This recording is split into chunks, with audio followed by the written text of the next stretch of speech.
करायला हेच नाही.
जब संत मिलन हो जाए,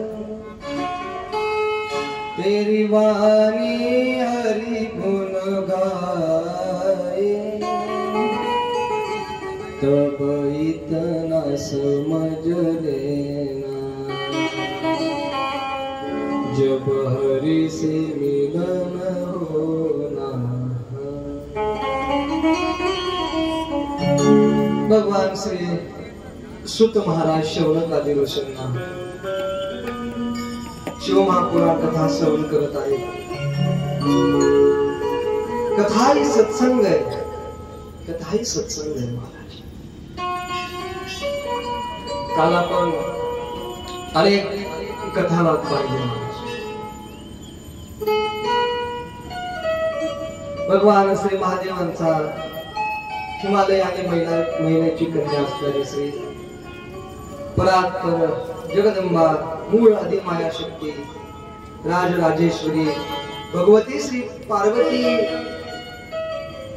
आणि भगवान श्री शिवजींचा परवा लग्न सोहळा संपन्न झाल्यानंतर काल पुढचा चरित्र कथा भाग आपण असं पाहिला। सगळ्या देवदेवतांनी मिळून महादेवांची मस्करी करायला सुरुवात केली। कालांतराने पार्वती आई साहेबांना हिमालयावरती पाठवण्यात आलं। त्याच्यानंतर दोघांचा प्रपंच सुरू झाला, संसार सुरू झाला भगवान महादेवांचा आणि पार्वती आई साहेबांचा। अनेक चरित्र आपण पाहिलं।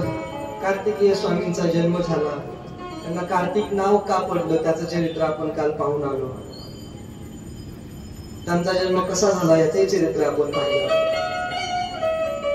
पार्वती आई साहेबांच्या दोन सहचरिणी असणाऱ्या जया आणि विजया या दोघींनी सांगितलं की तुम्हाला द्वारपाल कोणीतरी पाहिजे दारावरचे, म्हणून भगवती श्री पार्वती आई साहेबांनी आपल्या अंगाच्या मळापासून आणि मृत्तिकापासून भगवान श्री गणेशांचा जन्म, एका लहान बाळकाचा जन्म झाला। त्या बालकाने भगवान श्री महादेवांना द्वारपाल होता म्हणून त्यांनी अडवलं। भगवान श्री महादेवांनी त्याचा वध केला। एका हत्तीचं मुख त्याला बसवण्यात आलं म्हणून त्याचं नाव गणपती असं ठेवलं। सगळ्या गणांचा शिवगणांचा तो पती म्हणजे मालक झाला। पुढे ते दोघे मोठे झाल्यानंतर महाराज दोघांनी मिळून आई वडिलांकडे लग्नाची विनंती केली।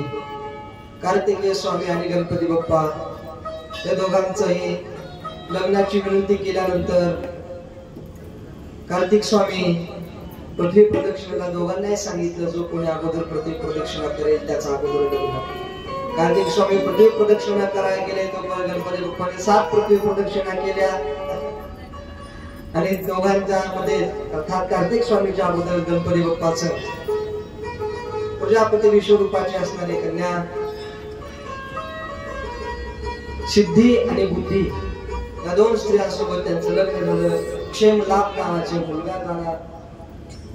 त्याच्यानंतर मग कार्तिक स्वामींच्या हातून तारकासुराचा वध, त्रिपुरांचा वध वगैरे अशा चरित्र कथानक आपण पाहिले। आणि शेवटी पाहत येत असताना युद्धखंडामधल्या अनेक कथाभाग पाहत असताना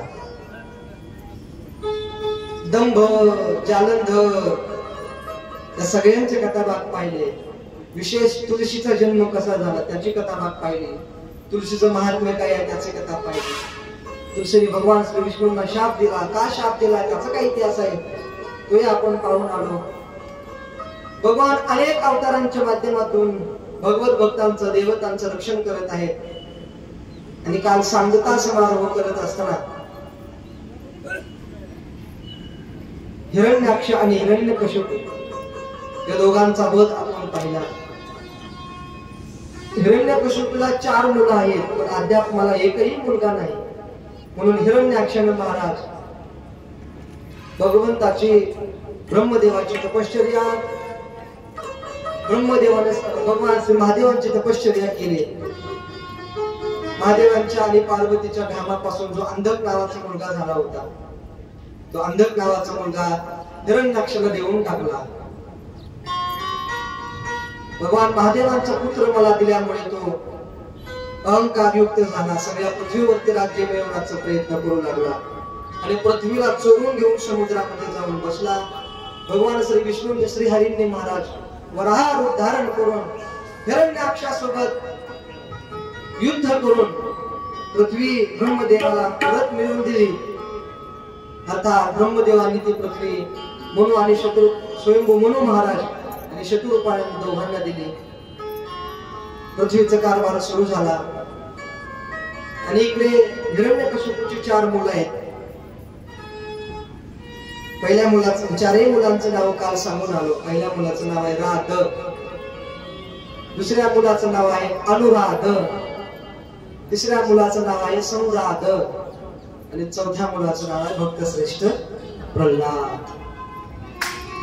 त्या श्री प्रल्हादांनी केलेली भगवान श्री नारायणांची उपासना, भगवत भक्ती आणि त्या भक्तीला अनुसरून भगवत भक्ताचं रक्षण करण्यासाठी महाराज परमात्मा स्वतः श्री विष्णू परमात्माने श्री विष्णू परमात्म्याने श्रीहरीने स्वतः एका खांबामधून ऋषी भगवंताचा अवतार धारण केला आणि भक्त प्रल्हादाचं रक्षण केलं आणि हिरण्यकशिपूचा वध केला. मला बोल नरसिंह भगवान की. इथपर्यंत आपण चरित्र काल पाहून आलो. नरसिंह भगवंताने हिरण्यकशिपूचा वध केला. महाराज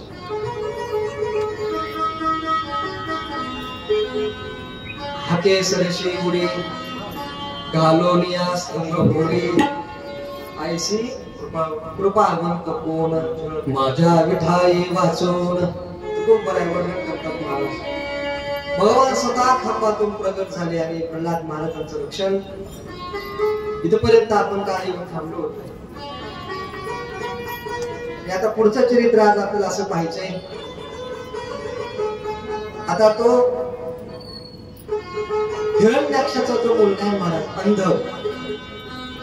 त्या अंधकाने एवढा अहंकार युक्त बनला महाराज. सगळ्या पृथ्वीवरती तो पण वडिलांसारखाच अत्यंत दैत्य कुलातील असल्यामुळे सगळ्या पृथ्वीवरती त्याचा त्रास लोकांना होऊ लागला. सगळीकडे सगळ्यांना तो त्रास देऊ लागला महाराज. सगळ्यांना त्रास देऊ लागला. सगळे देव देवता, अमुक तमुक ऋषी मुनी सगळे जण प्रयत्न करत आहेत अंधकाला ठार करण्याचा, पण होत नाही. का होत नाही त्याचं कारण आहे महाराज सर्व देव देवता राक्षसांचे गुरु असलेले भार्गव महाराज. राक्षसांचे गुरु श्री भार्गव महाराज. भार्गव महाराज म्हणजेच त्यांचं दुसरं नाव शुक्राचार्य, पण मूळ नाव भार्गव महाराज. ते भार्गव महाराज म्हणजे शुक्राचार्य महाराज आपल्या तपस्वी बलाने, आपल्या विद्या बलाने अंधकाला कोणी ठार मारलं तरी जिवंत करायचे. त्याला कोणी ठार मारलं तरी जिवंत करायचं महाराज. ते विचार करायचे नाही अंध माझा शिष्य आहे, माझ्या परंपरेतील माझा शिष्य आहे, मी त्याला मरू देणार नाही महाराज, म्हणून ते जिवंत करायचे. लक्षपूर्वक काय का महाराज कोणत्याही दृष्टीनं शिष्याला सामर्थ्य देण्याचं काम गुरु करत असतात. कोणत्याही दृष्टीने दैत्य कुलातील गुरु जर शिष्याला सामर्थ्यवान बनवत असते तर देव कुलातील गुरु शिष्याला सामर्थ्यवान का बनवणार नाहीत महाराज. तो पुनश्च महाराज भार्गवांच्या चरणी प्रणाम करायचं. महाराज माझ्यात जे सामर्थ्य आहे ती तुमची कृपा आहे, माझ्यात जे सामर्थ्य आहे ती तुमची कृपा आहे. भार्गवांच्या चरणी नतमस्तक व्हायचं. प्रत्येकाच्या मागे गुरुशक्ती महाराज अदृश्य रूपाने काम करत असते. गुरुशक्ती कोणाचे आई असेल, वडील असतील, गुरुजी असतील, महाविद्यालयातील शिक्षक वृंद असेल, अनेक जण आपल्या आपल्या श्रद्धेचं काही स्थान असतात महाराज. गुरु हा प्रत्येकाच्या जीवनात असतोच. अदृश्य शक्ती असते महाराज गुरुजींच्या आपल्या पाठीमागे. दृश्य नाही पण अदृश्य शक्ती असते.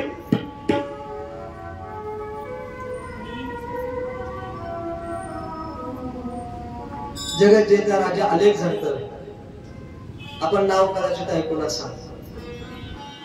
आम्हाला पुणे विद्यापीठामध्ये फिलॉसॉफीचा अभ्यास करताना भारतीय तत्वज्ञान हे जसं आहे तसं पाश्चात्य तत्वज्ञान, ज्याला इंग्रजीमध्ये इंडियन फिलॉसॉफी आणि वेस्टर्न फिलॉसॉफी म्हणतो, युनिव्हर्सिटीमध्ये त्या वेस्टर्न फिलॉसॉफीचा अभ्यास करताना अनेक पाश्चात्य तत्ववेत्यांचा अभ्यास करावा लागतो. एकदा एक दृष्टांत माझ्या भाषणात आला विद्यापीठात. जगत जेता राजा अलेक्झांडर एके दिवशी तो सकाळच्या वेळेला आपल्या प्रधानजीला सोबत घेऊन रथामध्ये बसून भ्रमण करण्याकरता जात होता, फिरण्यासाठी जात होता. आणि जात असताना समोरून एक व्यक्ती चालत आले. राजा रथाच आहे, प्रधान रथाच आहे. समोरून व्यक्ती चालत आले. राजा रथामध्ये उठून उभा राहिला आणि अंतःकरण पूर्वक त्या समोरून येणाऱ्या व्यक्तीला नतमस्तक झाला, वाकून नमस्कार केला. रथाच्या खाली उतरला नाही, पण वाकून नमस्कार केला रथातच. व्यक्ती निघून गेली. राजाही पुढे निघून गेला. काही अंतर पार करून गेल्यानंतर आणखी समोरून एक दुसरी व्यक्ती आली. समोरून येणाऱ्या त्या व्यक्तीला पाहिल्याबरोबर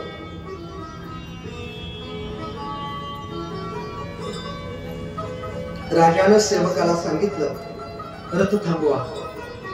रथ थांबवला. राजा रथातून खाली उतरला.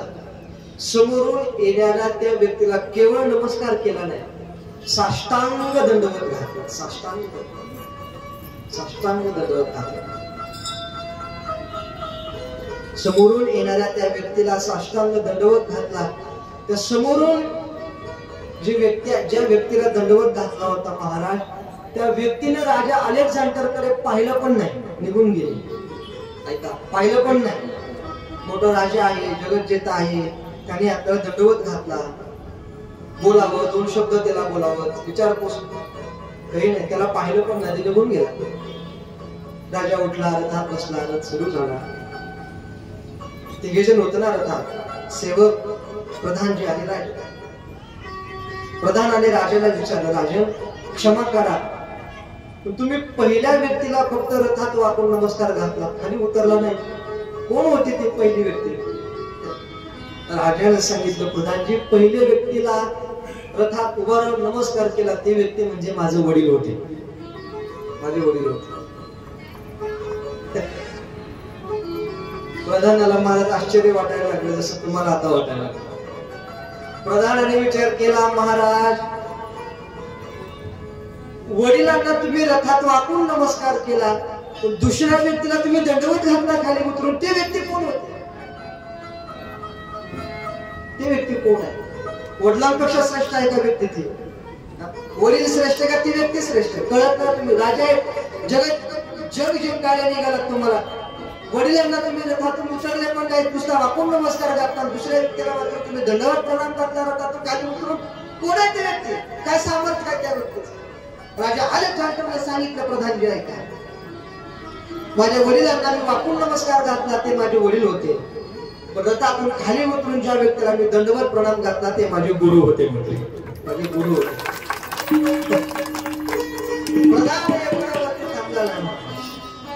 प्रधान एवढा थांबला. प्रधानाने सांगितलं, गुरुंपेक्षा काय वडिलांपेक्षा काय गुरु श्रेष्ठ आहेत का? म्हटले वडील पण गुरुच असतात. अलेक्झांडरने सांगितलं, प्रधानजी तुमच्या लक्षात येणार नाही. म्हटले लक्षपूर्वक ऐका. एक वाक्य सांगितलं, प्रधान ऐका, ज्यांनी मला स्वर्गातून पृथ्वीवर आणलं ते माझे वडील होते. ऐका, ज्यांनी मला स्वर्गातून पृथ्वीवर आणलं ते माझे वडील आहेत, म्हणून मी त्यांना वाकून नमस्कार घातला. ज्यांनी स्वर्गातून पृथ्वीवर आणलं ते माझे वडील आहेत, पण ज्यांनी मला पृथ्वीवरच स्वर्ग निर्माण करून दिला ते माझे गुरु आहेत. पृथ्वीवरच स्वर्ग निर्माण करून दिला. स्वर्गातून पृथ्वीवर आणणं ही एक प्रक्रिया आहे महाराज. पृथ्वीवरच स्वर्ग निर्माण करून देणं ही दुसरी प्रक्रिया आहे. वडील आपल्याला वरून खाली आणतात, गुरु महाराज आपल्याला खालून वरी नेतात. तुम्ही ज्ञानोबर आहे, तुम्ही ज्ञानेश्वरीचा 12 अध्याय प्रारंभी वाचा, लक्षात येईल आपल्या.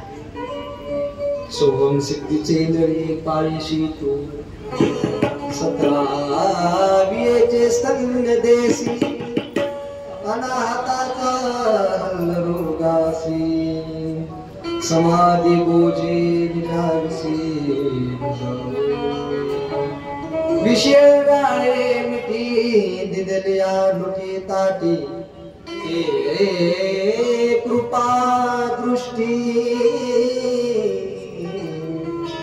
निर्विष हो.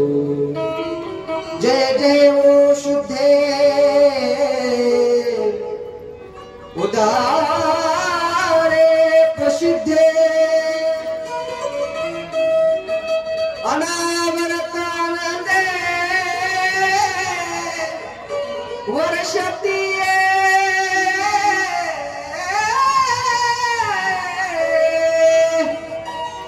वर्षती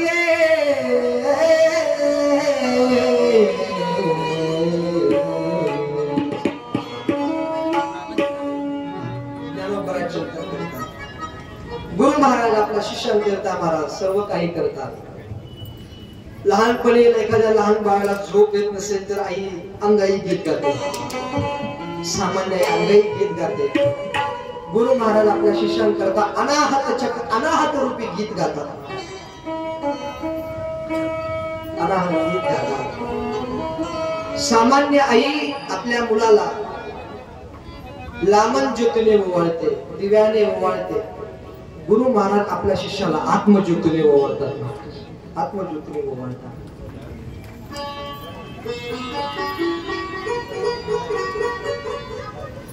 सामान्य आई आपल्या लहान मुलाचा प्रापंचिक लाड उडवते.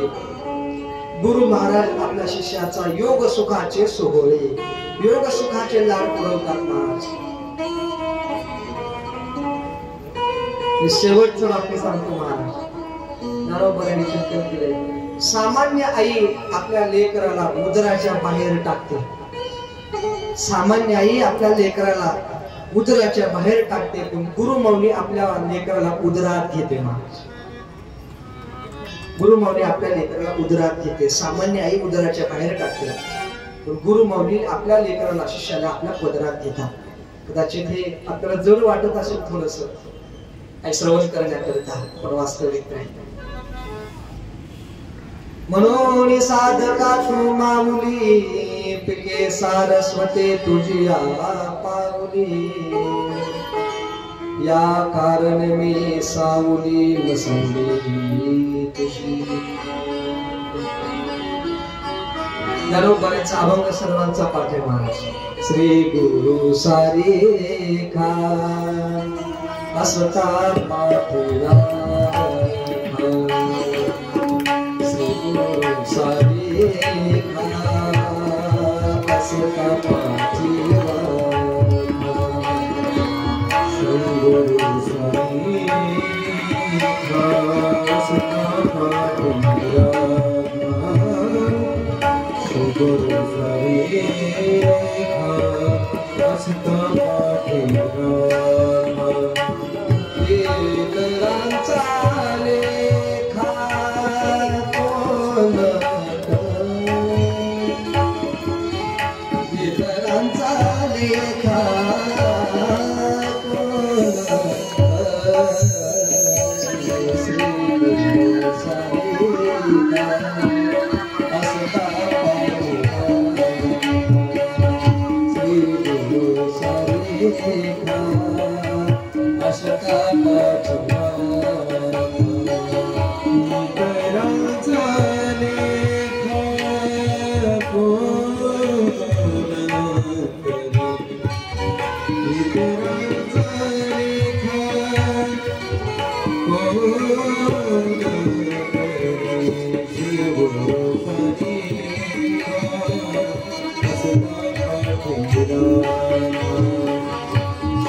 ज्ञानदेव म्हणे तरलो तरलो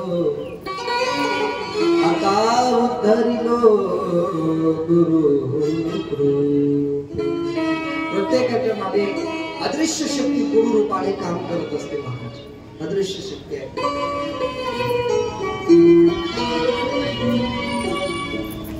अंध हा दैत्य कुलातील असल्यामुळे महाराज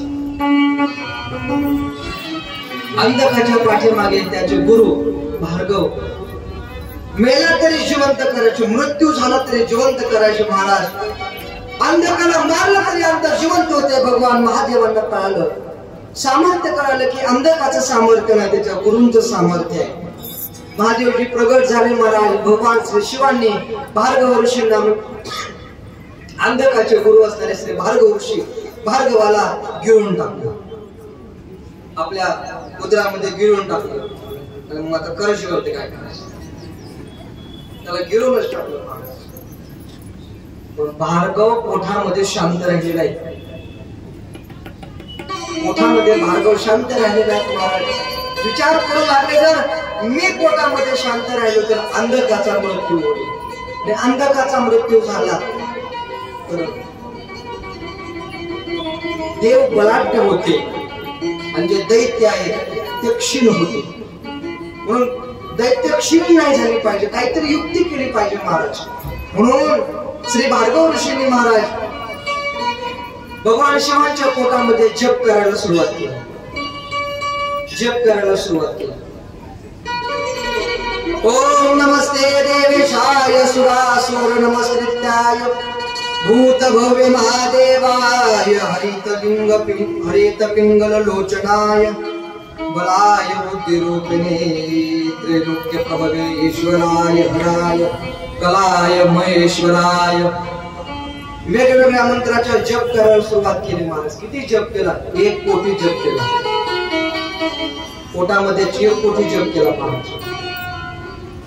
आणि 1 कोटी जप केला तरी महाराज बाहेर येण्याचा काही प्रस्ताव दिसत नाही.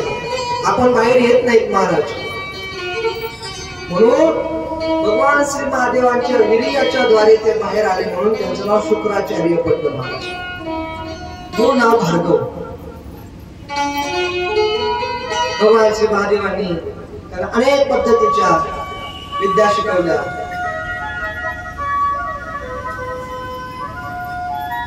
आणि जो अंधक होता महाराज, एके दिवशी अंध भगवान श्री महादेवावरती चालून गेला.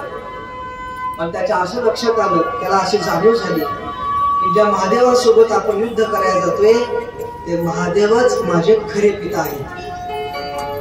महादेवच माझे खरे पिता आहेत. हिरण्याक्षाचा पिता, पण हिरण्याक्ष खरा पिता नव्हता. आपण चरित्र काही पाहून आलो. भगवान महादेव कैलासावरती शांत बसले होते. पार्वतीस आईसाहेब पाठीमागून आले आहे. डोळे झाकले. दोघांच्या अंगातून दरदरून घाम आला. त्या घामापासून याचा जन्म झाला अंधकाचा. म्हणजे याचे खरे पिता अंधकाच्या लक्षात आलं. अंधकाने महादेवांची क्षमा मागितली. महाराज माफ करा, शिवजी माफ करा, मला माहिती नव्हतं तुमच्यापासून माझा जन्म आहे. वडिलांनी म्हणजे हिरण्याक्षापासून माझा जन्म आहे असं वाटत होतं. मला माफ करा. पार्वती मातेचं चिंतन करू लागला. आई कृपा करा, क्षमा करा. भगवान श्री महादेवांनी सांगितलं, तू काळजी करू नकोस, मी तुला वरदान देतो. म्हटले काही काळजी नाही करायची.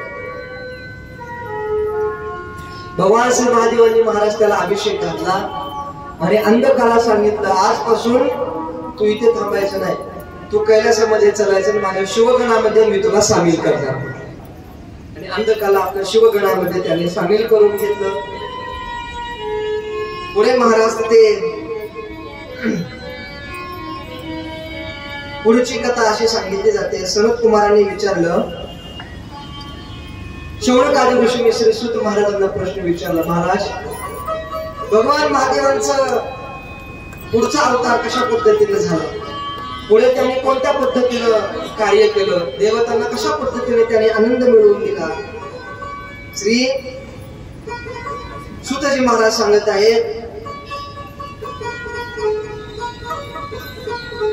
बलीचा असणारा पुत्र बाणासूर, या बाणासुराचं शोणितपूर नावाची राजधानी होती. बाणासुराची शोणितपूर, त्या शोणितपुरामध्ये तो राहत होता. आणि त्या बाणासुराला उषा नावाची एक कन्या होती, उषा. आणि त्या उषेला महाराज रोज काहीतरी स्वप्न पडायचं. त्या उषाला रोज स्वप्न पडायचं. वेळापुरातले उषा असेल तर नाही बरं का, क्षमा मागतो, तिथं कुणी असेल. रोज काहीतरी स्वप्न पडायचं महाराज त्या उषाला. एक दिवस असा आला, एके दिवसापासून तुझ्या स्वप्नामध्ये अत्यंत सुंदर पुरुष येऊ लागला. अत्यंत देखणा सुंदर पुरुष. ती विचार करू लागली, पुरुष तर मला तो दिसत नाही, पण माझ्या स्वप्नात येणारा कोण पुरुष आहे तो. म्हणून त्या ऋषीची एक सखी होती, मैत्रीण. त्या मैत्रिणीचं नाव चित्रलेखा. त्या चित्रलेखाला महाराज तुम्ही सांगाल, आपण जसं सांगाल, आपण जसं वर्णन करून सांगू तसे ती एक कला असते महाराज. ही कला असते. असे आपल्याकडे हे अनेक लोक असे आहेत महाराज की आपण एखाद्या माणसाचं जर त्यांना वर्णन करून जरी सांगितलं, अगदी हुबेहूब त्या माणसाचे चित्र काढतात, हुबेहूब. आणि त्याचा जास्त उपयोग मला इथे होतो, रोडच्या पलीकडे. कुठं तिथे जास्त उपयोग होतो महाराज. पण त्या घटनाही तशा असाव्या लागतात मोठ्या स्वरूपाच्या. असं उषाने चित्रलेखाला सांगितलं, चित्रलेखा तू माझी सखी आहेस, माझी अत्यंत मैत्रीण आहेस. काय का असं आपण कालच फ्रेंडशिप डे झालाय. दैत्य कुलातील असले म्हणून काय झालं, शेवटी मैत्रीणच आहे, सखीच आहे, मित्रच. कालच फ्रेंडशिप डे झाला. मी सांगत त्याचं चित्र का माझ्या स्वप्नामध्ये एक अत्यंत सुंदर पुरुष होतोय, दिव्य पुरुष होतोय. चित्रलेखाने सांगितलं, घाबरू नकोस, मी सखी आहे, मी मैत्रीण आहे, तू वर्णन करून सांग, मी त्याचं चित्र काढते. दुसऱ्या दिवशी सकाळी उषेनं त्या उषा बाणासुराच्या मुली कन्येनं म्हणजे त्या उषाने वर्णन करायला सुरुवात केली. डोकं अशा पद्धतीचं आहे, केस असे आहेत, कान असे आहेत, हात असे आहेत, डोळे असे आहेत, नाक असं आहे, पाय आहेत वगैरे वगैरे, वस्त्र असे आहेत, असं आहे, तसं आहे. पूर्ण त्याचं वर्णन करायला सुरुवात केली मला. आणि नकशखांत वर्णन पूर्ण झाल्यानंतर चित्रलेखाने ते चित्र पूर्ण केलं. आणि चित्र जेव्हा चित्रलेखाने पूर्ण केलं तेव्हा त्याच्या लक्षात आलं, हा जो पुरुष उषेच्या स्वप्नात येतोय, हा पुरुष दुसरा तिसरा कोणी नसून भगवान श्रीकृष्णांचा नातू, त्याचं नाव अनिरुद्ध, हा तिच्या स्वप्नात येत होता. अनिरुद्ध महाराज. उषाने विचारलं, कोण आहे पुरुष. चित्रलेखाने सांगितलं, हा कृष्णाचा नातू आहे, म्हटले अनिरुद्ध. उषाने सांगितलं, काही जरी झालं तरी चालेल, पण अनिरुद्धला घेऊन माझ्या स्वप्नात तो येतो, मला स्वप्नात त्याचं दर्शन झाले, लग्न करेल तर त्याच्याशीच करेल. स्वप्नात मला दर्शन झाले.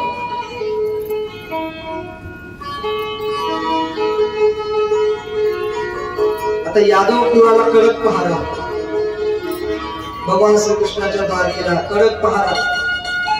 आता सामान्य नगरी नव्हती, ती राजधानी होती यादवांची. समुद्राच्या मध्यभागी असलेली सुवर्ण सोन्याची नगरी महाराज, राजधानी यादव कुळाची. चित्रलेखाने सांगितलं, उषे घाबरू नकोस, मी अनिरुद्धला आणून देते.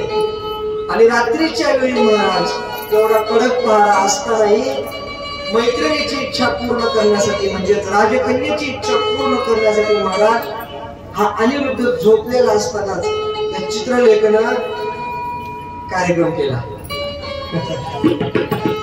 चित्रलेखाने त्याला पळवून घेऊन गेले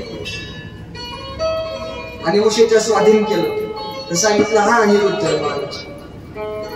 इकडे दुसऱ्या दिवशी सकाळी अख्ख्या द्वारकेत नगरी, कृष्णाचा नातू हरवला, कृष्णाचा नातू हरवला, कृष्णाचा नातू हरवला. आणि नातू हरवला म्हणजे काय सांगण्यासारखी घटना आहे का ताई. राजा आहे ना, राजाच्या घराला जेल सिक्युरिटी असते, त्याच्या परिवाराला जेल सिक्युरिटी असते. सामान्य माणूस असेल महाराज तर त्याला सिक्युरिटी देतात, काही झालं तरी. तर राजपुत्र आहे, काय करावं. भगवान श्रीकृष्णांचा मुलगा प्रद्युम्न,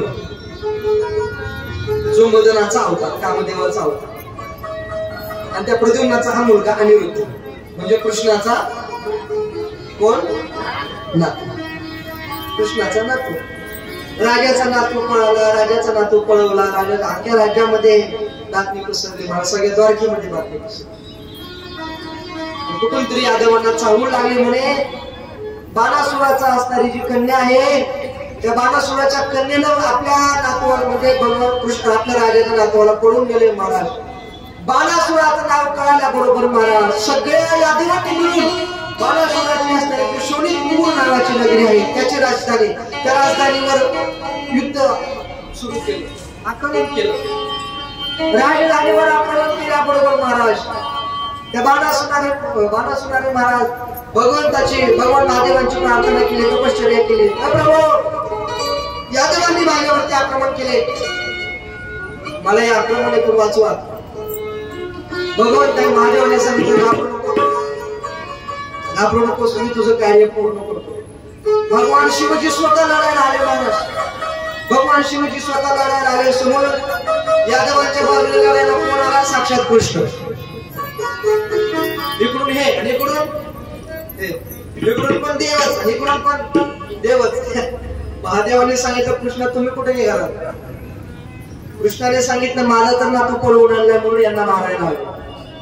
कृष्णाने महादेवाने विचारलं तुम्ही कुठे निघालात? महादेवाने सांगितलं तुम्हालाच मारायला आलो. या बाबाने माझी तपश्चर्या केली बाणासुराने. भगवान महादेव मी सांगितलं का नको कोण तुझ्यावर आक्रमण करून आले त्याचं नाव सांग, मी युद्ध करतो, तू निवांत बस.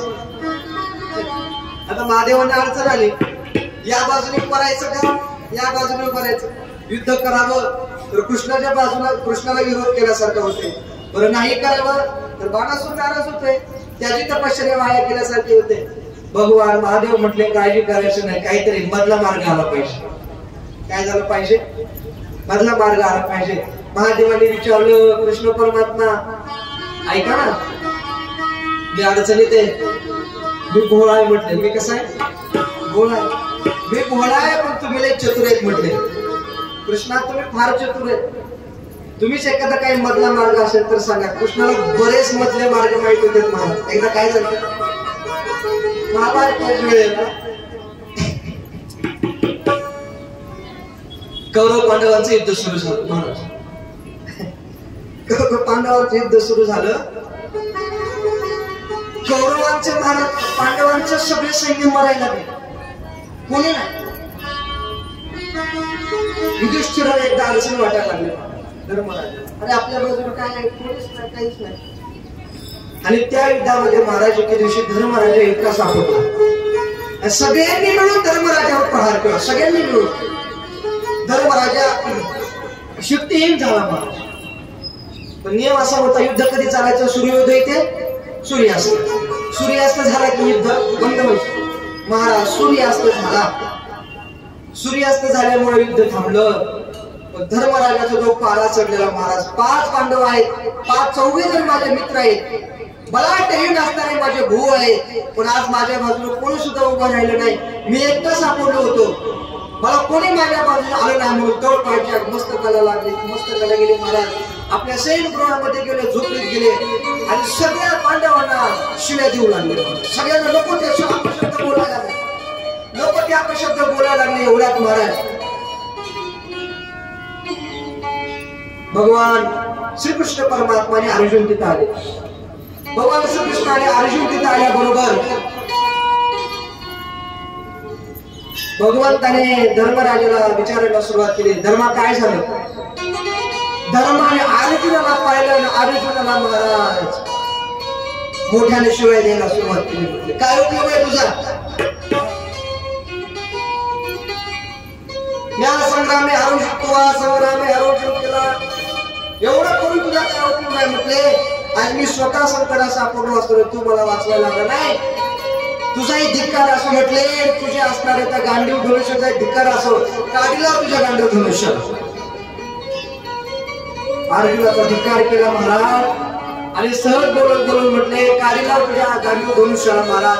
आपल्या धनुष्याला अपशब्द बोलल्याबरोबर महाराज अर्जुनाला सहन झालं नाही. अर्जुनाने तो धनुष्यबाण घेतला, धर्मराजावर चालून गेला. भगवंताने सांगितलं अर्जुना, कौरव पांडवात युद्ध आहे का पांडव पांडवात युद्ध आहे म्हटले. धर्मराजावर चालून गेला. अर्जुनाने सांगितलं देवा माझी एक प्रतिज्ञा होती. काय प्रतिज्ञा होती? जो कोणी माझ्या गांडीव धनुष्याचा अपमान करेल मी त्याचा वध केल्याशिवाय राहणार नाही. माझी प्रतिज्ञा होती. आणि आज माझ्या मोठ्या भावानेच माझ्या गांधी धनुष्याचा अपमान केलाय, म्हणून मी त्याला जिवंत ठेवणार नाही, ही माझी प्रतिज्ञा आहे, म्हणून मी त्याला मारायला चाललो. भगवान कृष्णाने सांगितलं, अर्जुना तुझी प्रतिज्ञा ही पूर्ण होईल, धर्मराजा वाचेल असा मधला मार्ग सांगू का? अर्जुनाने सांगितलं, देवा ठीक आहे सांगा ना, लवकर सांगा म्हटलं. याला तरी कसं मारावं? सक्का भाऊ आहे, थोरला भाऊ आहे, साक्षात धर्म आहे, धर्माला कसं मारावं? चाहून उठलेला पेटून उठलेला अर्जुन महाराज गांड धनुष्य घेऊन चौथावर अंगावरती गेला. धर्मराजाला शिव्या देऊ लागला, बोलू लागला. भगवंताने सांगितलं, घाबरू नकोस, तूही वाचेल अर्थात आणि तुझा धनुष्यबाणे धर्मराजाही वाचेल, तुझी प्रतिज्ञा खरी होईल असा मधला मार्ग तुला सांगतो. सांग. कृष्ण परमात्म्याने सांगायला सुरुवात केली. अर्जुन ऐक म्हटले, धर्मराजाच्या समोर जा, उभं राहा. धर्मराजा तुझा मोठा भाऊ आहे, त्या धर्माच्या समोर उभं राहून धर्मराजाला तू शिव्या दे म्हटले, तू त्याचा अपमान कर. आणि धाकट्या भावाने थोरल्या भावाचा अपमान करणं हे थोरल्या भावासाठी मेल्यासारखंच असतं, मेल्यासारखं असतं. महाराज अर्जुनाने सांगितलं, ठीक आहे. धर्माच्या समोर गेला, धर्मराजाचा अपमान केला, शिव्या दिला, नको ते शब्द बोलला आणि शांत झाला. आणि कृष्ण परमात्मा चालल्याबरोबर आता अर्जुनाने दुसरं काम करायला सुरुवात केली. तो धनुष्यबाण घेतला, स्वतःवरच लावून घेतला. गांडव नावाचा धनुष्य घेतला आणि बाण स्वतःवरच लावून घेतला. अर्जुनाने विचारलं, कृष्णाने विचारलं, अर्जुना काय झालं आता? स्वतःवर का बाण लावून घेतोय? अर्जुनाने सांगितलं, देवा दुसरी एक प्रतिज्ञा केली होती. दुसरी प्रतिज्ञा अशी केली होती, जो कोणी माझ्या धर्मराजाचा अपमान करेल मी त्याला जिवंत ठेवणार नाही. आज मीच माझ्या तोंडाने धर्मराजाचा अपमान केलाय, मी जिवंत राहणार नाही, मी अग्निकाष्ठ भक्षण करणार आहे, मीच अग्निकाष्ठ भक्षण करणार आहे. कृष्ण परमात्म्याने सांगितलं, प्रतिज्ञा करताना त्याला मला विचारून करत जा, मला विचारून तरी करत जा. कृष्ण परमात्म्याने सांगितलं, ठीक आहे, हरकत नाही म्हटलं, चल अग्निकाष्ठ कर भक्षण. अर्जुनाला वाईट वाटायला लागलं. महाराज अर्जुन विचार करू लागला, देवा मगासारखा एखादा मधला काही मधला मार्ग असेल तर सांगा की. कृष्ण परमात्म्याने सांगितलं, मला मधला मार्ग काय आता सुचत नाही म्हटलं. शुभस्य शीघ्र, चांगल्या कामाला उशीर नको, करून घ्या पटकन अग्निकाष्ठ. चिता रचली, पहिली प्रदक्षिणा मारली. अर्जुनाने कृष्णाकडे बघायचं, देवा 2 प्रदक्षिणा राहिले, बक्की मधला मार्ग. कृष्णाला सांगायचं काही सुचत नाही. घे. दुसरी प्रदक्षिणा पूर्ण झाली आणि तिसरी प्रदक्षिणा पूर्ण झाल्याबरोबर अर्जुनाने देवाला सांगितलं, देवा बघ काय मधला मार्ग असेल तर. भगवान कृष्णाने सांगितलं, ठीक आहे म्हटले, सांगतो मधला मार्ग. आणि कृष्ण परमात्म्याने अर्जुनाला सांगितलं, तू जिवंतही राहिला पाहिजे आणि तुझा वधही झाला पाहिजे असं एक मधला मार्ग सांगतो. ऐक म्हटले, एक काम कर, स्वतःच्या तोंडाने स्वतःची स्तुती कर, ते स्वतः करता मेल्यासारखंच असतं. अर्जुनाने स्वतःची स्तुती केली, ते मेल्यासारखंच आहे. याचा अर्थ असा आहे, आपणच आपली स्तुती करणं म्हणजे स्वतःचा वध केल्यासारखे. माणसाला स्तुती प्रिय आहे महाराज, स्तुती फार प्रिय आहे. माणूस कुठं पागल होत नाही, पण स्तुतीला पागल होतो. माणूस स्तुतीला पागल होतो. असो, भगवान महादेवांनी कृष्णाला विचारलं, कृष्णा असं काही मधला मार्ग एखादा आहे का? जसं अर्जुनाला सांगितलं होता, मी जर तुमच्या बाजूने युद्ध करायला सुरुवात केली तर तुमच्या विरोधात युद्ध केल्यासारखं होईल, आणि नाही तुमच्या बाजूने तुमच्या विरुद्ध युद्ध करावं तर ह्या बाणासुराने माझी तपश्चर्या केली आहे, वाया गेल्यासारखं होईल. कृष्ण परमात्म्याने सांगितलं, एक काम करू म्हटले आपण. मुख्य गोष्ट काय आहे, या बाणासुराची असणारी कन्या उषा तिने माझा नातू पळून आणला, म्हणून आम्ही यादव यांच्यावरती आक्रमण करून आले. आपण एक काम करू म्हटले, मधला मार्ग असा करू, जर उषाला अनिरुद्ध पसंत असेल आणि अनिरुद्धाला जर उषा पसंत असेल तर दोघांचं लग्न लावून देऊ म्हटलं. हा मधला मार्ग आहे. दोघांचं लग्न लावून देऊ म्हणजे युद्धाचा प्रसंगच येत नाही.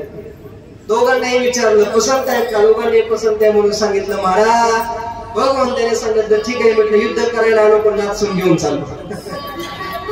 युद्ध करायला आलो पण नाचून घेऊन चाललो. ठीक आहे.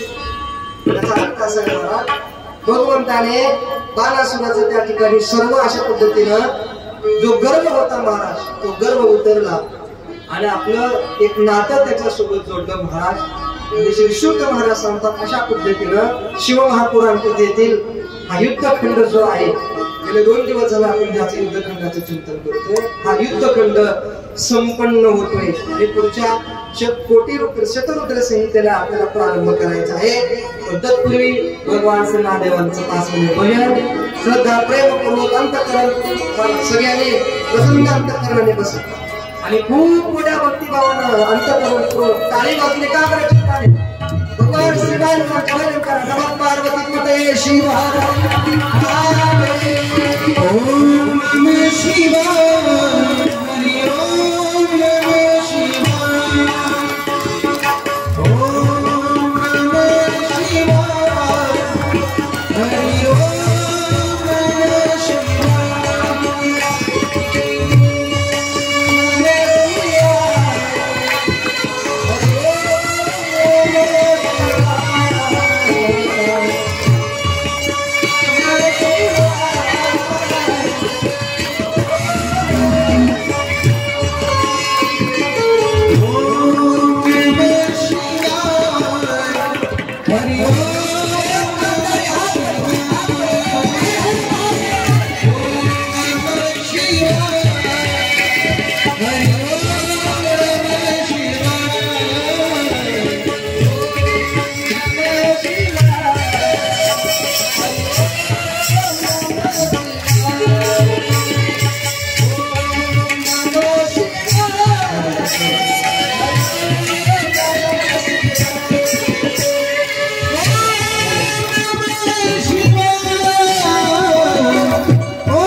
भगवान श्री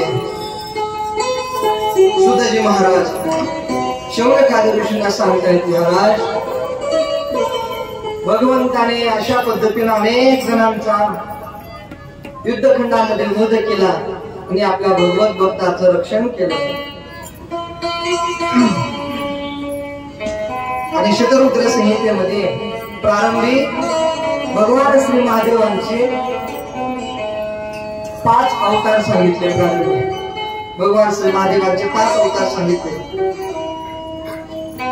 त्या 5 अवतारांची नावं अशी आहेत. पहिला अवतार आहे ईशान. ईशान.